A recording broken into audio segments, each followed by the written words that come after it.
Assalamualaikum warahmatullahi wabarakatuh. Siapa nih yang lagi pusing bikin asuhan keperawatan?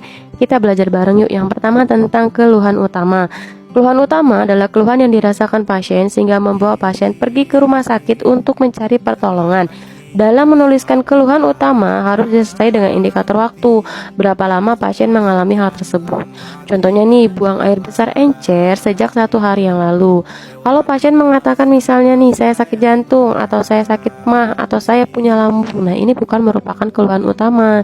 Jadi kita juga harus pilih-pilih, harus diperhatikan benar, karena tidak semua yang dikatakan itu benar merupakan keluhan utama. Nah, yang kedua merupakan riwayat penyakit sekarang. Riwayat perjalanan penyakit merupakan cerita yang kronologis, terinci, dan jelas mengenai keadaan kesehatan pasien sejak sebelum sakit sampai pasien datang berobat.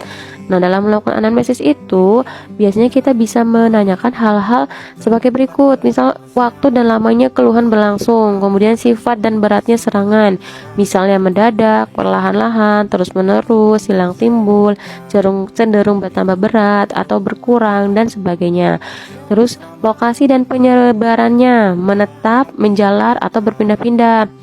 Kemudian hubungannya dengan waktu, misalnya pagi lebih sakit daripada siang dan sore atau malah sebaliknya. Nah, kemudian hubungannya dengan aktivitas, misalnya bertambah berat bila melakukan aktivitas atau bertambah ringan bila beristirahat. Kemudian keluhan-keluhan yang menyertai serangan, misalnya keluhan yang mendahului serangan atau keluhan lain yang bersamaan dengan serangan. Kemudian, apakah keluhan baru pertama kali atau sudah berulang kali? Kemudian faktor resiko dan pencetus serangan, termasuk faktor-faktor yang memperberat atau meringankan serangan. Kemudian riwayat perjalanan ke daerah endemis untuk penyakit tertentu. Nah, yang terakhir, upaya yang telah dilakukan dan bagaimana hasilnya. Misalnya jenis obat-obatan yang telah diminum oleh pasien, juga jenis tindakan medis lain yang berhubungan dengan penyakit yang diderita saat ini.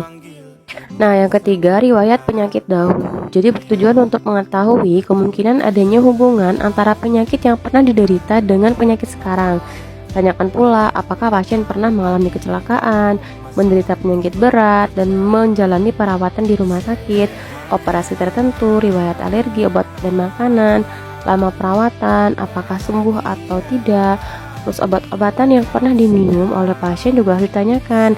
Riwayat transfusi, kemoterapi, imunisasi juga perlu ditanyakan. Bila pasien pernah melakukan pemeriksaan, maka harus ditanya juga hasilnya seperti apa. Nah, kira-kira apa lagi nih yang bikin pusing kalau bikin asuhan keperawatan? Coba komen di bawah ya. Semangat belajarnya. Terima kasih.